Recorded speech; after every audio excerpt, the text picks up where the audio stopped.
Welcome back to the Lift and Glow Fitness podcast. Today, we're going to talk about rules in the fitness industry that are basically, they need to be put in the bin. And we're going to rewrite the rules of health and fitness for women. So we're going to start off with some things that we honestly just hate hearing. Like it literally hurts us. Hurts my ears. There's so many like toxic messaging and like toxic mindsets and beliefs that our clients have around food and exercise that they still have. Like I always keep thinking that it's the fitness industry is getting better, and it is getting better. It really, really is. There's definitely more knowledge. There's definitely more understanding. But I think the women who we work with don't know that much about health and fitness and are still stuck in the 1990s when it comes to like how to fuel themselves, what they need to be doing for exercise. And so we want to get rid of those rules, those toxic shit rules, and give you some new ones to focus on that are actually going to benefit not just how you look, but how you feel as well. Yep. And your long-term health and well-being, which is obviously the ultimate goal. Cool. So let's start off with some rules to bin. Intermittent fasting. I was going to say that. I feel like that's a big one because, I mean, don't get me wrong, like a lot of people will argue like the benefits for this, but a lot of the science behind it is based on males. Can I just say, I wish I could find it now, but I read such an interesting post about fasting yesterday. So obviously I'm not into fasting and we're not into fasting, and it's not we've seen clients try and do it against our advice and it doesn't work. Doesn't make a difference really, does it? Like, it just doesn't pay off. They end up eating more later on, and then relationship with food can be impacted, or like hormones or whatever. Yeah. This study said, so one of the huge things that people who are really pro-fasting say is that it reduces inflammation. And this study, and I know studies can like contradict themselves and all of that, it all depends on how it was, carried out and stuff. But all of the outcome was that fasting actually increased all markers of inflammation. It's crazy. Oh, no way. So I hear that a lot as well because like with the PCOS situation with myself and with the women I speak to, this is something I'm guilty of in the past as well, intermittent fasting, but not maybe intentionally, but just maybe not eating until a certain time of day, just try and avoid it. Yeah. And it's ruined my hormones for one, but also it ruins so many other women's hormones. And it also leads to the people who are training early, for example, or even going on a walk, or even just waking up and doing the school run without having food in the body. The stress is highest first thing in the morning, regardless of what you're doing, if you're training, if you're not, because that's just the way the body works, the body like the circadian rhythm. Yeah. So if you're not putting fuel in the body, nothing is becoming regulated first thing. So it doesn't work as well for women and our hormone profile as it does for men. So men have a 24-hour testosterone clock, don't they? Whereas women have a 28-day like hormone cycle. So ours completely vary like week to week, hour to hour. And I feel like that's where women go wrong, is that we kind of like place ourselves off this like male strategy and go, oh, it works really well. Like you get this like placebo effect at first because it might make them feel good that they're doing something. But only months down the line when they realise that they're shattered, like the stress levels are through the roof, they're not sleeping very well, like they're not hungry when they wake up first thing because that's a response to that stress as well, then they try and kind of like, have to fix what they've done. So yeah. And the thing is as well with like it's intermittent fasting, they wake up and they still have a coffee, and we know that that's not beneficial for stress. So we've got this new term to use, and we want everyone to get onto this. It's no espresso before breakfasto. Breakfasto. I failed on day one, but I'm on day one again now and I've done it. So that's something, and I've spoke about it a lot on the podcast. In the last year or so, it might even be more, but I'm not being dramatic. It's changed my life. It's changed how I feel every single day. I was always wake up all foggy-eyed, coffee is like, I couldn't function without having a coffee, but it's like a non-negotiable now. I must eat high protein meal first. And so I do that. And it's not the prettiest meal. It's fucking average. It's cold chicken sausages. But I eat it, and I can't believe the difference in my energy, how I feel, my skin, and my menstrual cycle. Like it's just polar opposites. And caffeine isn't appetite suppressant, so not a lot of people actually know that fact. But when you're waking up and you're drinking a coffee, your body thinks like that's some sort of food or fuel because of the stress response to it. So automatically you're going, well, I'm not hungry anyway, that's why I'm having a coffee. You're not hungry because you're having a coffee. Exactly. So we get that all the time, don't we? It's like, I'm not hungry, I don't want breakfast. It's like, but you're starting your day with coffee, so you're always gonna be, you're not gonna feel hungry. And one of my clients in particular, she was kind of the same. She said, oh, I don't want to eat until lunchtime. I said, I know for a fact you have 2 coffees every morning. Yeah. And like, that's why you don't want to eat. And now she's in the same mentality as me, where she eats first. She's like, I wake up hungry. And I'm like, well, you're meant to. Yeah. You're supposed to, yeah. That's how you're supposed to feel. That's another thing, isn't it? Like, if you're not waking up hungry, that is a sign that you're in like high stress mode, that your body isn't coping with like its stress levels correctly, because when you wake up, you should be like, going back to hunter-gatherer times, you should be hungry, you should be ready to eat. Yeah. So I think that's where we've been going wrong, is thinking that like, oh yeah, prize, I'm not hungry when I wake up, I can just wait, like, and I'll eat less. But it's not, that's not a healthy reaction. like if I used to get to like midday and I hadn't eaten, I'd be like, oh yeah, I've done really well. Winner. But why? Yeah, it was fucking stupid. But we do need to like, because even when I think about like gut health and everything, like we do need to eat regularly. Like our bodies function well having like regular meals, like blood sugar levels, all of those things. Like our body functions well when we're well fueled throughout the day. Like having these big periods of time when we don't eat, it impacts like... It's like getting your car to run on fumes like all day, isn't it? Like you can't function at your best. You can't feel good. You can't sound good if you're a car. You know what I mean? Like you need that fuel in your system. Yeah, definitely. So I think it's intermittent fasting, although it sounds like magic, doesn't it? It's like, oh, well, if I just don't eat. It's not. We've just seen it happen time and time again, and it actually fails women. And it's so weird because I actually love this. This is one of my favorite things about coaching women, is that they're like, I can't believe how much food I'm eating, but I feel unreal. And I'm like, well, you are losing weight and you feel like you're eating more food, and it's because you're eating more regularly and you're eating better food. So like your body is just functioning. It's thanking better. you. And if you're not waiting until 12 o'clock to eat, your choices at 12 o'clock when you've not eaten are going to be vastly different to your choices when you first wake up and you're like fueling yourself with a healthy balanced breakfast. How many people do we know that wait until like, 12, 1 o'clock to eat and then go for like the unintentionally maybe, but the highest calorie thing on the menu because they're like, oh, I'm starving now. And then you're outdoing the goal, which for some people might be fat loss. They're outdoing it because they think that smaller window of time will make them eat less. But they're cramming the calories in because they're starving first thing, and then they know they've got a cut-off point, so they're like, get it in. Exactly. Yeah, it doesn't work for... None of my clients who've done intermittent fasting still do intermittent fasting. No. And the ones that we manage to pull away from it, if they start with us and they're already doing it, because you say like, what's your current diet like? Oh, intermittently fast. And then like I had a client recently who's just finished with me, but once she came away from it, she was like, I can't tell you how amazing I feel. She's like, I've got so much more energy. I feel happier. I'm sleeping better. Like I'm eating less shit. She was having she was like me. She was having like 6 coffees a day, but it was just a habit. Like she would go into the kitchen. She's like, well, you can't go into the kitchen and not make a coffee. And I was like, no, you can. This is what she was like. But it was just a habit. It's a story you should tell yourself just so that everything's... But yeah. So no, I think... Eat your food. Yeah, eat your food. And I do have to say this before we move on from intermittent fasting, is that Belvita breakfasts are not a fucking breakfast. Like, stop eating biscuits for breakfast or even like a cereal bar or Cocoa Pops. It's that, no. You need your protein, you need your fats, you need your carbs, you need like a proper meal. And it doesn't need to be massive. It just needs to be like a mixture. Yeah, so some oats with some, or like some eggs and avocado, just literally something...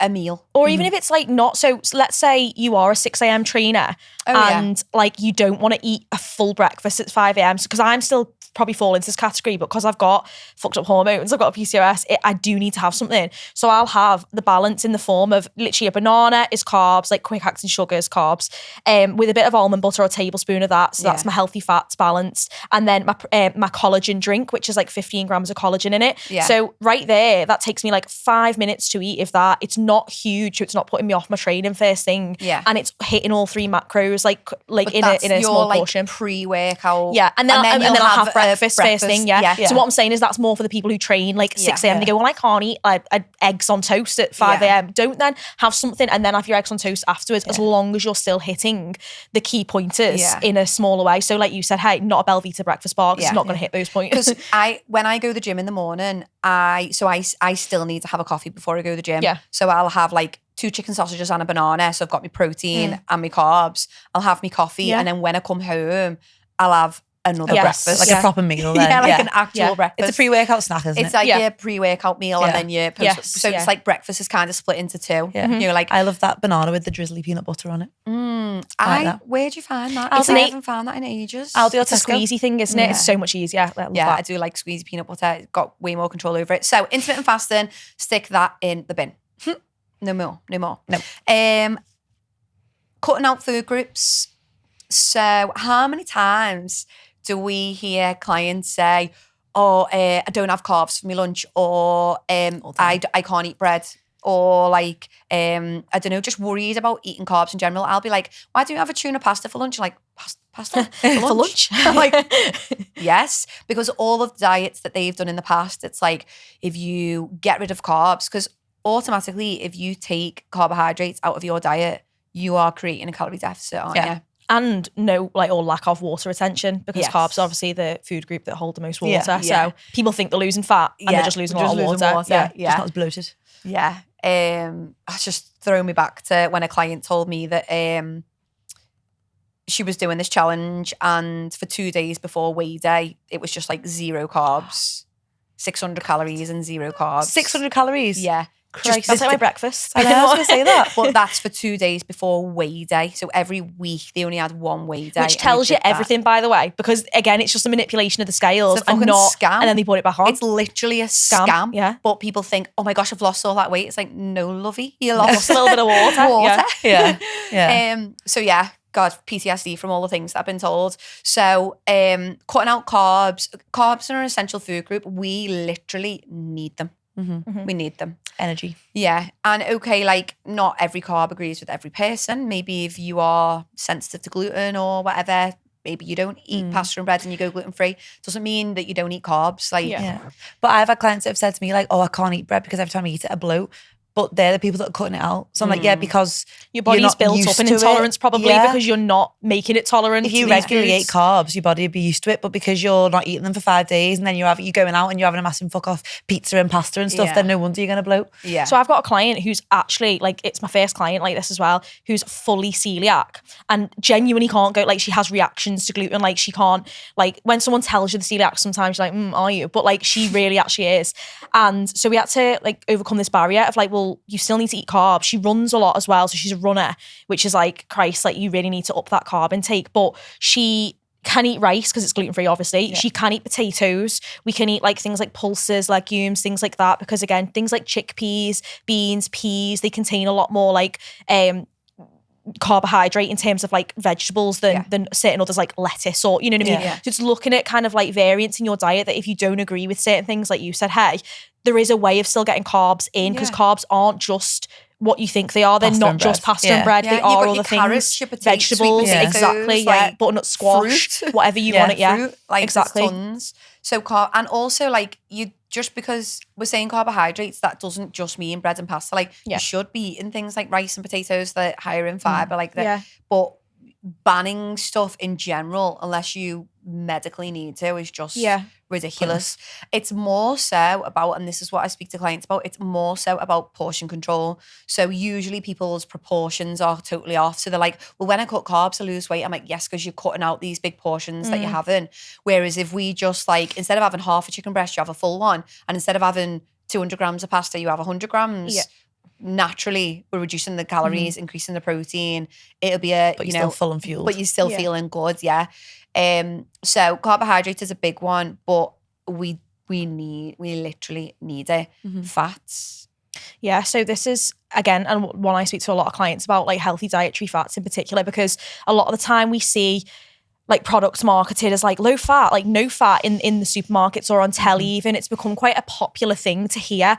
And it captivates, like you said, a lot of like the 90s, like grown up women in particular, because they grew up thinking that maybe fat was a negative thing because fat correlates to fat on the body. But it can, but it doesn't in particular when we talk about healthy dietary fats like avocado, salmon, nuts and seeds. And they are basically the building blocks of hormones. So hormones are regulated and like function off the back of healthy dietary fats. So I was finding like when I didn't know all of this information when I was a young girl and I was cutting like having low fat yogurt, low fat this, low fat that, basically cutting out all fats, I lost my cycle, lost my periods. I did actually have PCOS, so that was another factor to consider. But when I went to a specialist, he actually said that it wasn't to do with the fact that you were even in a calorie deficit, because you weren't. You were just cutting out a very important food group for your hormones, which was your fats. So I think a lot of the time women think of fat as this like negative word, because it like, you know, it means something that I don't want to have on me. Yeah. But it doesn't. We need to be eating them because they are the building blocks of our hormones, which then lead to a healthy functioning cycle, which is a sign of our vitality, and that has that knock-on effect for a female. Yeah. And when we're talking about fats, like the fats that we should maybe reduce or minimize, I'm still not saying banning it. Like I ate a Mackey's at the weekend. I'm not saying you can like still have them. But you know, you want to minimize the fats from things like fast food, you know, saturated like chocolate, saturated fats, like things like your Common fish, sense, your oily fish, your avocado,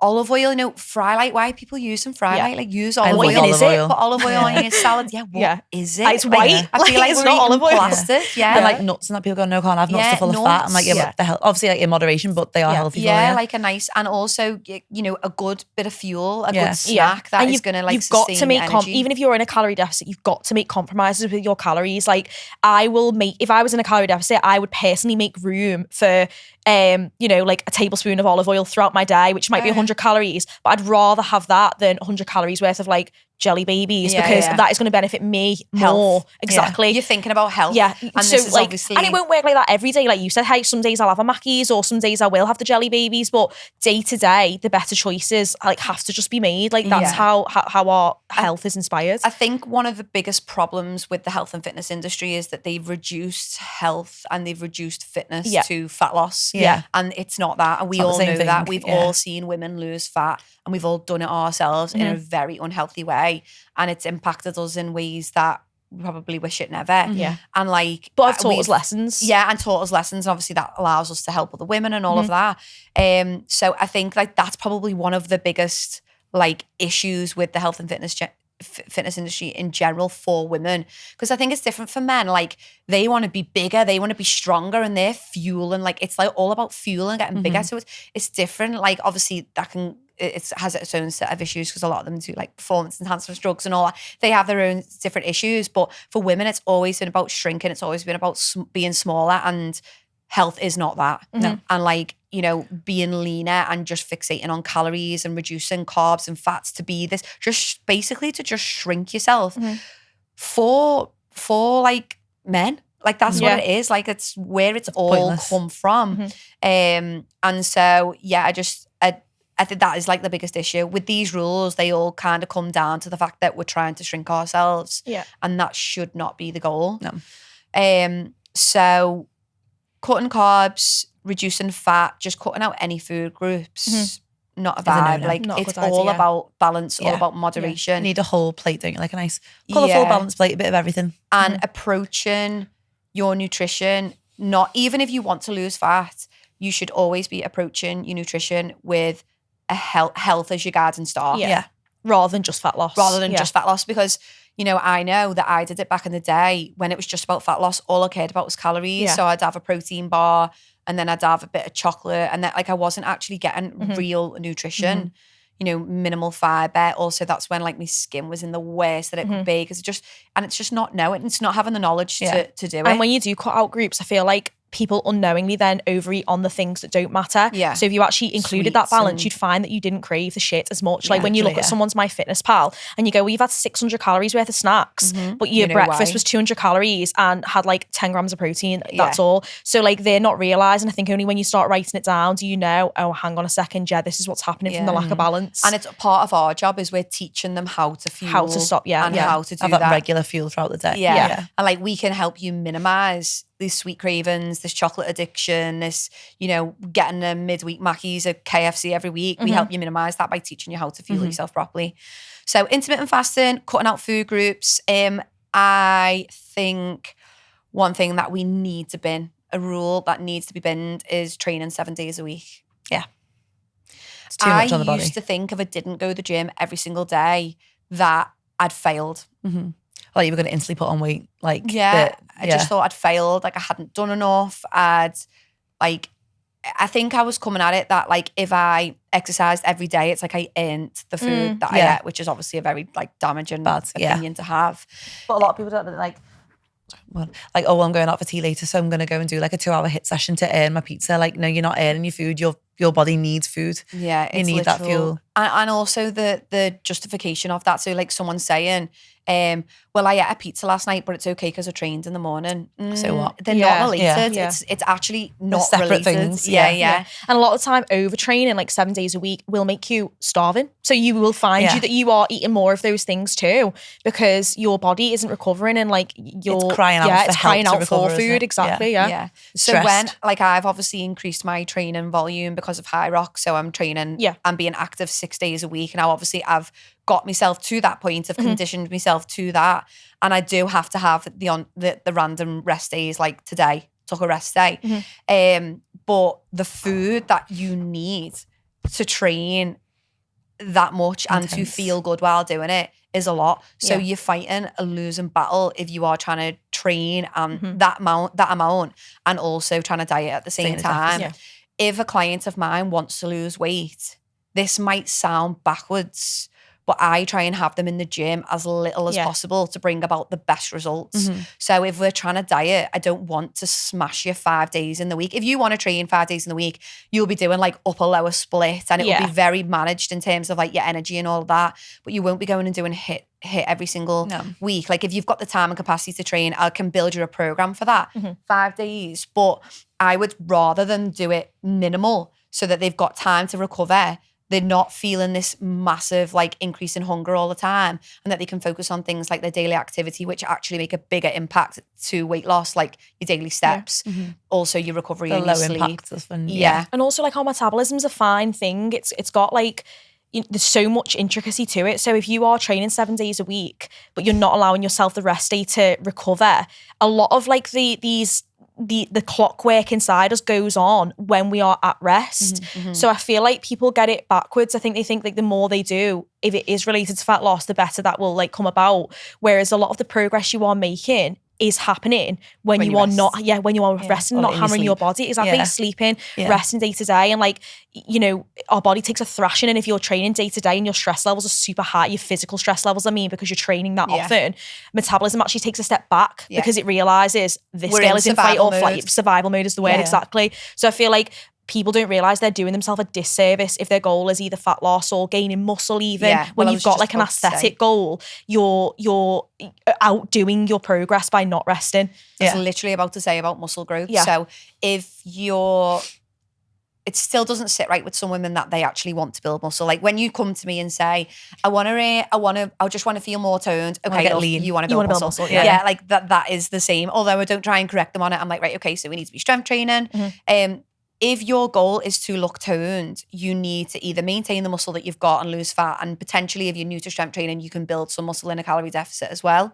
So in order for that to happen, you can't smash your body every single week. Like you put stress on your body and you damage it, like little micro like damages to your body when you're strength training. But then in the 24 to 48 hours or further afterwards, you're recovering stronger. Your muscles will grow bigger. Like so that only happens, this toning, this definition only happens if you allow yourself enough rest. And this is why I literally love 3 full body strength sessions for women. And I know not everybody wants to train that way because they want to go to the gym more. But I just think if you're busy, overwhelmed, already stressed and chaotic, 3 full body strength sessions is so doable. And like it allows you such an amazing amount of rest throughout the week.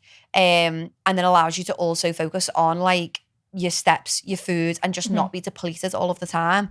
Obviously work fucking hard in those 3 sessions, but and I think it allows you to be more consistent. There's that saying, isn't it? That's like consistently good beats occasionally excellent. Because like if you're training 7 days a week, you might do that for 3 weeks of your month, but then premenstrual phase kicks in, you feel shattered, you miss all your sessions, fuck it button, like you said before, comes up. Whereas I feel like now, if you're consistently good, but not like perfect, you can do 3 sessions a week and you're hitting that non-stop, like for your whole life, because it's easy and it's realistic. It's like it's not easy, but it's realistic, it's maintainable. Fits life. I think it's not about like, it's more is not better. Like, this is what I always say to clients, like doing more is not better. It's about quality. Mm-hmm. So if like we see it in Lift and Glow and they just fucking love the place and it's not our fault, you know what I mean? It's not their fault. They love it. They're there with the mates. And so, but they're on day 5 of training. I'm like, you And then you can see them struggling. Move. Yeah. You can barely You're burnt move. out, yeah. You're lifting weights that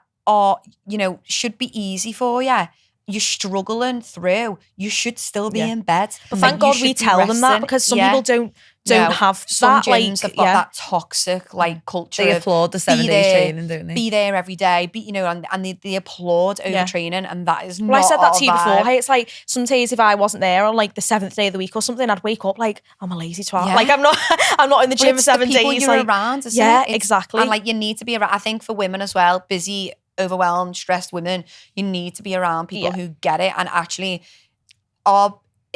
it's their health, it's our clients' health that is number one importance to us. It's not attendance, it's not number of members, it's not like before and afters. It's not all of these like external like things. Yeah. It is their health and longevity. That's what always yeah. matters. And I think- so I'm the first coach to be like, have a fucking day off. Like rest. I think the other thing is like people convince themselves it's for their mental health, and then there's another question to be had, really, isn't there? When they're telling themselves that it's like I have to train 7 days a week, otherwise like my mental health goes to pot. If there's that much of a link between, like alarm bells are ringing for me as a coach if someone's telling me that personally, and maybe it's all the help they need. But I do think also that retuning your brain to feel like, okay, if daily movement, then make a compromise. If daily movement is what you need 7 days a week, then some of those movement days have to be vastly reduced to walking or to Yoga doing or- low intensity, steady state instead of high intensity. So like it's small baby steps to getting that mental health a little bit more balanced. But I think that discussion needs to be had with some people. That is such a good point, because the thing with HIIT is you get a huge rush of endorphins, and so that's like people need to put themselves, in your words, in the bin in every session, because it's like if you're not close to death, if you're not seeing Red black line. spots, You don't get if you're that not same redlining, dopamine hit, then you don't get that like. People think they haven't worked hard enough, and then it's like it's kind of this addiction to stress that people have got. It's like they have to literally put themselves in the bin every day to feel like they've got a good workout. Now that's not how we coach or train at Lift and Glow. And I think at first people are like, "Oh, it's mad this," because it is hard, but it's just different to like what they've done in the Different past. stimulus, And, isn't it? Yeah. And we don't want you to be redlined for an hour. Maybe occasionally you do that, but it's not every week. It's definitely not every day, and you do have to have like recovery and space and so I think that's like such a good point. Like if you need to put yourself in the bin for your mental health, you've got Ask bigger yourself, issues what's wrong? than We need like to look further out. we really need to look into that. And like, what's your problem with doing a bit of yoga? What's your problem with going for a longer walk that day? What's your problem with like sitting and breathing? Like those things are better for mental health, and just because they're hard doesn't mean it's not helpful. Like it's actually, again, another thing that changed my life is like meditation and yoga. Couldn't do it at first. I was just like, hate this. And then you just have to, it's like a practice, like with anything else. The gym was hard at first. Being slowing down is hard as well. You just have to adjust to it, don't you? There's an illness called, and it's like not spoken about enough, to be honest, called orthorexia. And basically it's to do with like routine obsession, and a lot of that comes with exercise obsession for a lot of people who suffer with this.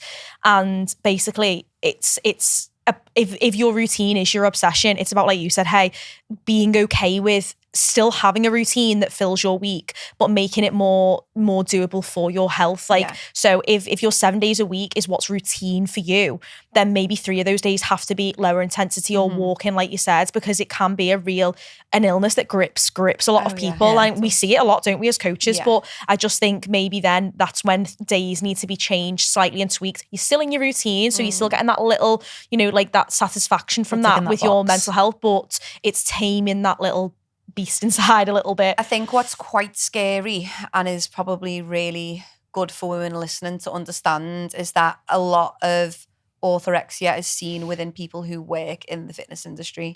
So like those super lean, super hardcore, super consistent people, a lot of them discipline struggle with that obsession. It's an unhealthy obsession with it.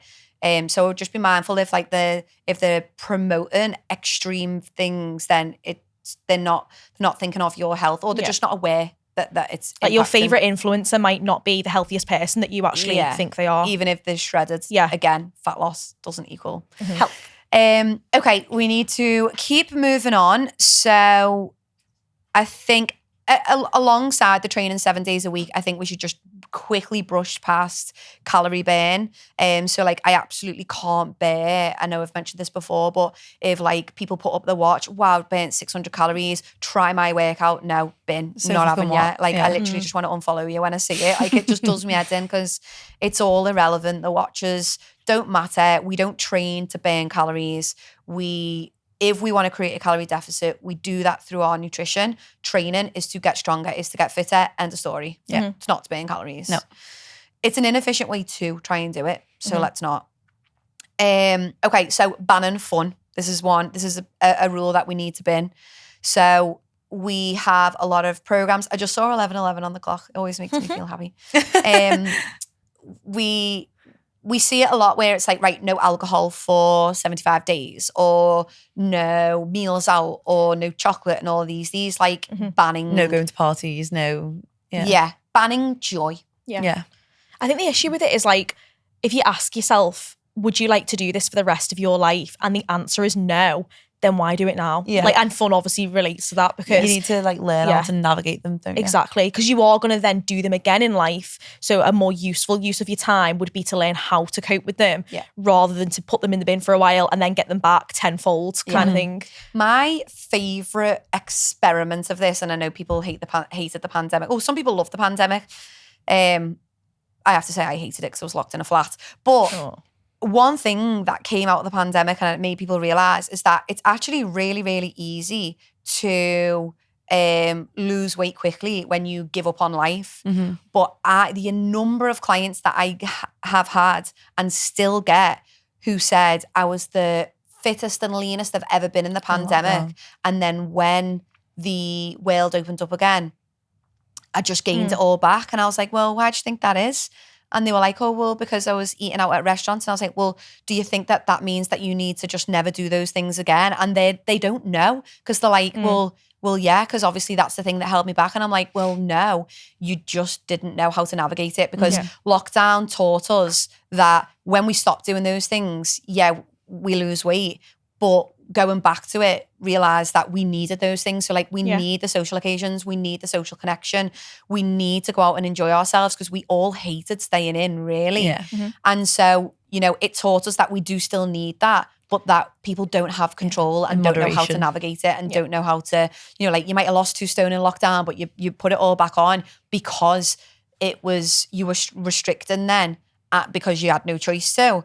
And now the only strategy for you to lose that and keep it off is to learn how to handle those things that we cut out. So it's like when you ban chocolate, of course you'll lose weight. If you eat chocolate every day and then stop, you'll lose.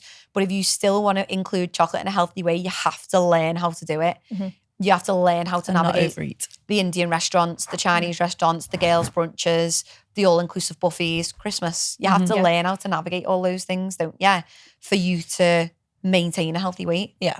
And I think like certain people, and then you've got to be okay with your own choice. Oh yeah. So like you'll speak to clients all the time. I know I do when you have that phone call and like, oh, I am a very sociable person. Like I've got this coming up. I go out every weekend. And it's like, well, okay, but do you enjoy that? And like genuinely, sometimes it's not a trick question. Someone might say, yeah, I love it. It's my life. Like I couldn't not go out every single weekend. It's like, okay, well, if what's more important, if it's fat loss your goal or if it's muscle gain or whatever, is that more important or is going out? Well, like going out is still super important to me. So you might just have to accept that whatever goal you have comes at a slightly slower rate than someone who doesn't do those things. So, and then be okay with that choice. I think and then I have girls who are okay with that and they're like happy as long as you are mindful of your own choice and you know that it's yours. Like, I could advise you in another direction, but if you're okay with your own choice and you enjoy your social life, like, which I know I do, then I'm okay not losing 2 kilograms a week. I'm okay losing 0.5 kilograms a week if it means I can go out and enjoy my time and enjoy my friends and family. I think one thing that sets us aside from there's different types of coaches. So we're not body transformation coaches. I would never say that I am one of them. Like I don't really care about before and afters. I don't really care about whether I've got you a 6-pack. Like it's just we are health coaches. We are looking after your health, and health includes social life. It includes balance. And so if I was speaking to someone, like I actually had a client and her goal was, she says, I want visible abs. And we went backwards and forwards a while, like over the last few months that we've been coaching. And I was just like, listen, getting visible, what's more important to you? Enjoying your family life and family meals and, you know, all these weekends where you do amazing things with your family and holidays in a balanced way.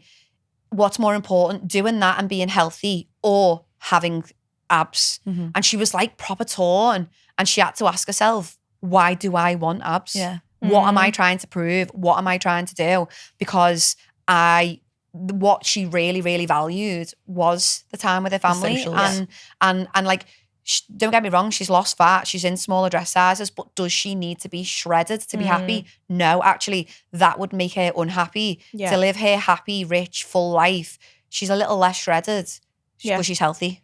So it's like it's that balance, isn't it? And I think it takes us back to what you said before about like, you know, judging yourself based off people on Instagram nowadays who have maybe like obsessive like disorders in some cases. A lot of people are basing themselves off these people who do this every single day, train twice, 3 times a day because it's their job to do so, and they get a lot of money for doing it. And it's not, you've got to ask yourself, is that how you can live your life? Or are you a busy mom who has to do the school run, who has a life, you know, and a social life on a weekend, who, you know, doesn't have the time to train twice a day, and also who can't realistically maintain healthily like a shredded 6-pack? Because to do that, you have to ask yourself, is that my healthiest body or is that just my leanest? And it's not the same thing. I've been there, it's not the same thing. Your leanest isn't always your healthiest, and it often isn't. Like it refutes it, to be honest. No, definitely. Yeah. Okay. So final one is, well, this is our final rule that needs to go in the bin. And then we're going to give you some rules that we would like to rewrite for you, like to give you. So final rule, and I really, this is like coming at it in a completely different way, is wrapping women in cotton wool when they're pregnant. There's more and more content that obviously we see that is, you know, empowering women to stay active and to stay strong when they're pregnant. And I just think that but I still think that there's still a lot of people out there, a lot of women out there who think that as soon as somebody becomes pregnant, that it's like, right, we can't do anything, we can't go anywhere, we can't, like, we need to like literally wrap ourselves in cotton wool. And it's the opposite. Yeah. You need to stay strong, you need to keep building muscle, you need to stay fit, you need to stay active in order to give yourself a healthy pregnancy, but also help you delivering your birth. Like if you're strong and fit and healthy, like you're obviously going to, I don't want to say sail through birth because obviously never done it, but you know, it's going to be more of a better experience, and you know your body's going to be more primed for potentially. It depends on the labour, it depends on the birth, but you're what going to set yourself in better stead. Giving birth is an endurance event, like an extreme endurance like 10 event. marathons. And so, you know, it's going to be hard work, but it might be slightly, you know, you might, because the thing is, like, we don't know, but girls in the gym are like, wow, that labour, because I was strong and fit, like, you know, we've been told that it's benefited them. But it's not just that. It's that, like, I think people think they're going to harm themselves or harm their baby. Yeah, I don't want to lift weights because of this. Oh, I don't want to run. Like you can get your heart rate high when you're pregnant. You can lift heavy when you're pregnant. Obviously, you need to do it in a kind of way that is also mindful of the fact that you've got extra pressure on your pelvic floor and that your posture has changed slightly, and you need to be aware of your breath and things like that. There are things you need to be aware of, but you definitely do not need to just stay home in your fluffy socks and not fucking go anywhere. I think again, it's because exercise has become too reduced to fat loss, and like you said before, like the health industry is all about fat loss now and about like losing weight, and exercise doesn't equal fat loss. So a lot of women who get pregnant automatically think, oh well, I've got to chip the exercise off because I've got to grow a baby and I can't be losing fat, it's unhealthy. It's not about that. Like that's relative to your food for one, but it's because women have been so convinced all their life that you've got to exercise to keep yourself in shape, whereas like we're not looking at pregnancy as keeping yourself in shape. Like we're looking at exercise and still moving your body to maintain a strong physique and not lose fat. I think a lot of it as well, like, again, never been pregnant, but obviously coached a lot of antenatal and postnatal women, and I think it's about like being in tune with your body. So, you know, you might have three pregnant women in the room that you're training, but like what might feel okay for person one might be really uncomfortable for person three, and it's like, okay, well, you're happy with that, but let's give you this like adjustment and you know, like, well, we do that in Lift and Glow, don't we? So like obviously we've coached so many women through pregnancy now, and it actually is one of my favorite things to see. I love it. I think it's amazing. It's so amazing, and you can see what the body is capable of and how good it helps them feel. Not just like, it's not about their body, it's about like managing their mood, their energy, their strength, and just feeling the social aspect of it as well. Keeps like, them sane. You know, imagine, I just couldn't imagine like these women who are in this routine of coming to this lovely place every week, and then we have to say to them, you can't come anymore. And then they lose connection, like social connection that they get from the gym as well. They lose the ability to exercise. They don't know how to do it safely on their own. So it's like such a gorgeous part of what we do. I absolutely love it. Well, we could have multiple pregnant people in the room, and they'd be like, well, one person might not be lunging because they get hip issues. Another one might be uncomfortable putting both arms above her head. So we do what single, like there's just different things. Someone might have sciatica. So there's different things that we would do. And it's like just making sure that you are not broken and you don't need to stop. We work around it for you specifically. You know, and obviously it's, but then like on the flip side of it, we're not saying to just go to just ignore all advice and be doing like crazy. It doesn't mean you can do everything. Just because you can do something doesn't mean that you should do. So like there's certain things, isn't there, like pull-ups and hanging leg raises and even chest to floor burpees. What's the benefit in that? Yeah, like exactly why you don't need to. It's thinking of the reason why, like, why are you doing that actually?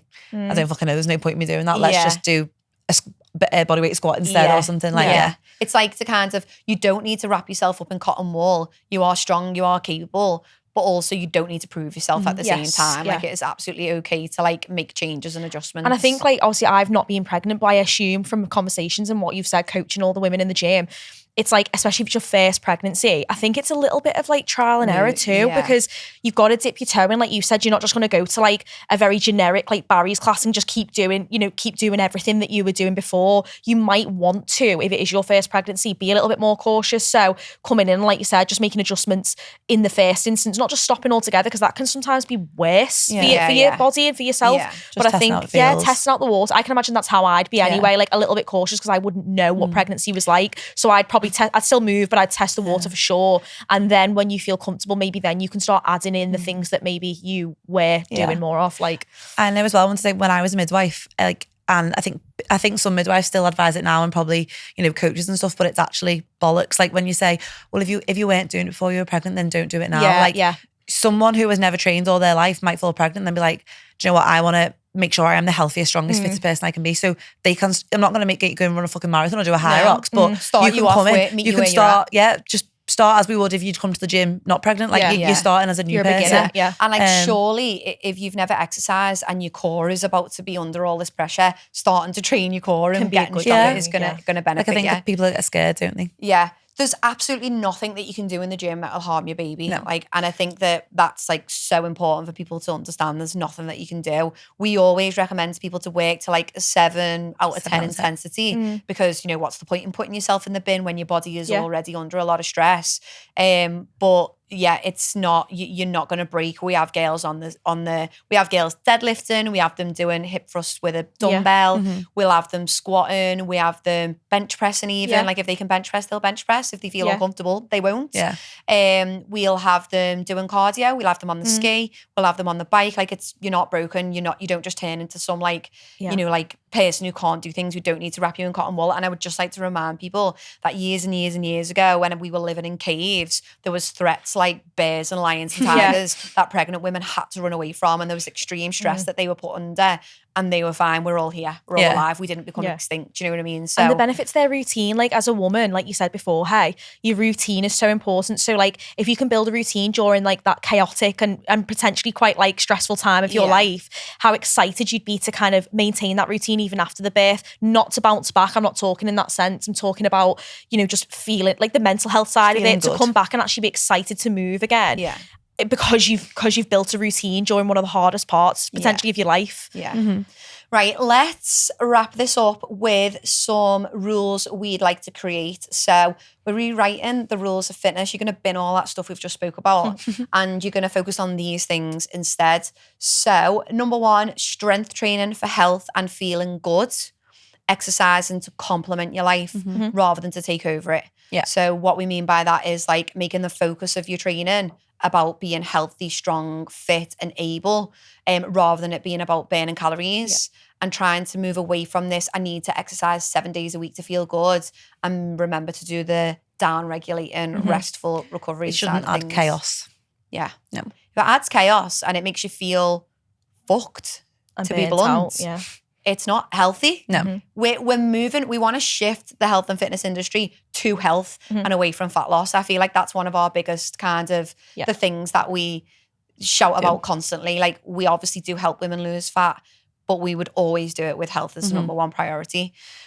Number 2, balanced nutrition. So it isn't just about calories, it is about nutrition. So there's more to, you know, nutrition than calories. Like I got a client the other day, I just got a calorie target, and I'm like, what? So you weren't told like how to build a meal, you weren't given feedback on the food that you were eating, you weren't being asked how do you feel from that, how's your hunger, how's your energy, are you sleeping, are you notice any changes in like yourself? Like, what? That's not coaching. That's literally just here. That's a calorie calculator. You may as well have just gone for free. On a calorie calculator. So nutrition and nutrition coaching is more about like actual nutrition and health. So it's getting enough protein in, getting enough fiber in, getting enough carbs, enough fats.